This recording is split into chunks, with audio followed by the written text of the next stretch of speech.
शेतकऱ्यांना? नमस्कार, मी पंजाब डक. मी आलोय लोणार सरोवर, बुलढाणा जिल्ह्यामध्ये, विदर्भामध्ये हे लोणार आहे. या ठिकाणून खास करून जिथं विदर्भात आहे म्हणून सुरुवातीला विदर्भातल्या शेतकऱ्याला अंदाज देणार आहे. आज आहे 4 ऑक्टोबर 2025. तर विदर्भातल्या सर्व शेतकऱ्याला सांगू इच्छितो की ज्यांची सोयाबीन कापणं चालू आहे, तुम्ही काय करा, दुपारच्या नंतर ह्या 2-3 दिवसामध्ये म्हणजे 4, 5 आणि 6 तारखेपर्यंत काय करा, लगेच झाकून ठेवा. रात्रीला घरी जाताना झाकून ठेवा, कारण की विदर्भामध्ये पूर्व विदर्भ आणि पश्चिम विदर्भ 6 5 11 जिल्ह्यामध्ये 4 ऑक्टोबर, 5 ऑक्टोबर आणि 6 ऑक्टोबरच्या दरम्यान काही ठिकाणी जोराचा पाऊस पडेल, कुठं रिमझिम पडेल, कुठं पडणार देखील नाही. म्हणून हा अंदाज लक्षात घ्यायचा.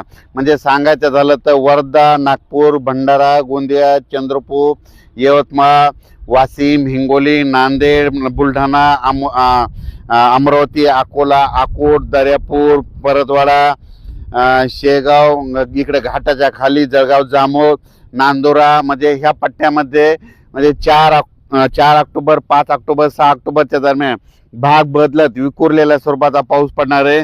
म्हणून हा अंदाज लक्षात घ्यायचा. राज्यातल्या शेतकऱ्याला सांगू इच्छितो की मराठवाड्यात देखील तुम्हाला सांगू इच्छितो की मराठवाड्यात देखील शेतकऱ्याचं सोयाबीन कापणं चालू आहे. तुम्ही देखील मराठवाड्यातल्या परभणी जिल्हा, लातूर जिल्हा, नांदेड जिल्हा, हिंगोली जिल्हा, धाराशिव जिल्हा, जालना जिल्हा, संभाजीनगर ह्या जिल्ह्यातल्या शेतकऱ्याला सांगू इच्छितो, म्हणजे मराठवाड्यात देखील 4, 5, 6च्या दरम्यान काही जिल्ह्यात तुरळक विखुरलेल्या स्वरूपाचा भाग बदलत पाऊस पडणार आहे. म्हणून आज घरी जाताना संध्याकाळी म्हणजे त्याच्यावर झाकून या, कारण की रात्रीच्याला बऱ्याच ठिकाणी वेगवेगळ्या ठिकाणी भाग बदलत पाऊस पडणार आहे. सर्वदूर काही पडणार नाही, पण पाऊस मात्र ह्या 3 दिवसात पडणार आहे. म्हणून हा अंदाज लक्षात घ्यायचा. त्याच्यानंतर अहिल्यानगर जिल्ह्यातल्या शेतकऱ्याला सांगू इच्छितो की तुमचं देखील सोयाबीन काढणं चालू आहे. तुम्ही देखील काय करायचं, म्हणजे आज घरी जाता जाता रात्रीच्याला झाकून घ्या, कारण की 2-3 दिवस तुमच्याकडे देखील पाऊस पडणार आहे. म्हणून हा अंदाज लक्षात घ्यायचा.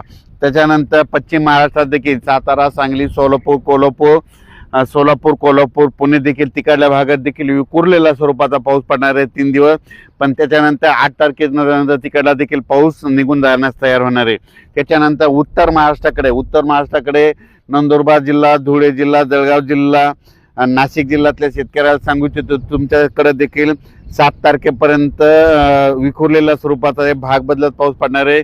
म्हणून हे अंदाज लक्षात घ्यायचा. म्हणजे सांगायचं झालं तर 3 दिवस राज्यात सर्वदूर नाही पडणार, पण भाग बदलत विखुरलेल्या स्वरूपाचाच पडणार आहे. काही ठिकाणी सोडून देखील कुठं पडणार देखील नाही. काही ठिकाणी पेंडवलता पडेल, कुठं रिमझिम पडेल, कुठं थोडा एखाद्या ठिकाणी थोडा जास्त देखील ओढे नाले वाहतील देखील, असं देखील काही भागामध्ये काही तालुक्यामध्ये पाऊस पडणार आहे. म्हणून हा अंदाज लक्षात घ्यायचा.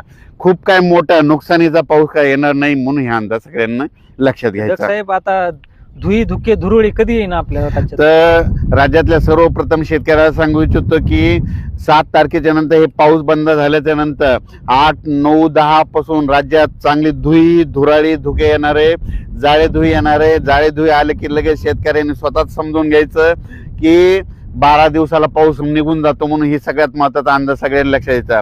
म्हणजे 8 तारखेपासून राज्यात धुके धुराळे देखील येणार आहे. म्हणून हे लक्षात घ्यायचं. विदर्भातल्या शेतकऱ्याला सांगू इच्छितो की 8 तारखेच्या नंतर तुम्ही काय सोयाबीन काढायचं काढून घ्या, कारण की 8 तारखेच्या नंतर तुमच्याकडे काही पाऊस येणार नाही. 8-9च्या दरम्यान फक्त नाशिककडं, म्हणजे नाशिक कोकण पट्टीमध्ये तिकडं नाशिक, संगमनेर, जुन्नर त्या पट्ट्यामध्ये थोडाफार 8-9च्या दरम्यान तुरळक ठिकाणी पाऊस येणार आहे. पण विदर्भात मध्ये 8च्या नंतर परत मराठवाड्यात पाऊस काय येणार नाही. म्हणून परत सोयाबीन सोंगणी करण्याला काही हरकत नाही. म्हणून हा अंदाज लक्षात घ्यायचा. 10च्या नंतर बऱ्याच ठिकाणचा राज्यातला पाऊस गेलेला दिसत. त्याच्यानंतर 13 तारखेला आणखीन राज्यातला बराच पाऊस निघून गेलेला दिसत. आणि 15 ऑक्टोबरला मात्र राज्यातला महाराष्ट्रातून पाऊस निघून जाणार आहे. म्हणून हा अंदाज लक्षात घ्यायचा. साहेब, आता थंडीला सुरुवात कधी होईल? कोल्हापूर, सांगली, जतकडे शेतकरी त्याचे द्राक्ष छाटणी आलेले आहेत. आता थंडीला सुरुवात कधी होईल? द्राक्ष शेतकऱ्यासाठी आनंदाची बातमी. द्राक्ष शेतकऱ्याला सांगू इच्छितो की राज्यात मध्ये तुमच्या छाटण्या करायच्या असेल तर आता तुम्हाला एक सगळ्यात महत्वाचा अंदाज, 7 तारखेच्या नंतर महाराष्ट्रातल्या म्हणजे काही भागातला पाऊस निघून जाणार आहे. त्याच्यानंतर 10 ऑक्टोबरला काही भागातला निघून जाणार आहे. आणि 13 ऑक्टोबरला जवळपास 90% भागातला जाईल. पण 15 ऑक्टोबर पासून महाराष्ट्रातला पाऊस निघून जाणार आहे. म्हणून द्राक्ष शेतकऱ्यासाठी आनंदाची बातमी आहे. म्हणून हे देखील द्राक्ष शेतकऱ्यांनी नियोजन करायचं. पण 7, 8, 9, 10च्या दरम्यान राज्यात धुके चांगली धुराळी राहणार आहे. म्हणजे 15 तारखेपर्यंत दररोज वेगवेगळ्या भागात चांगली धुके राहील, म्हणून हे देखील सगळ्यांनी लक्षात घ्यायचं.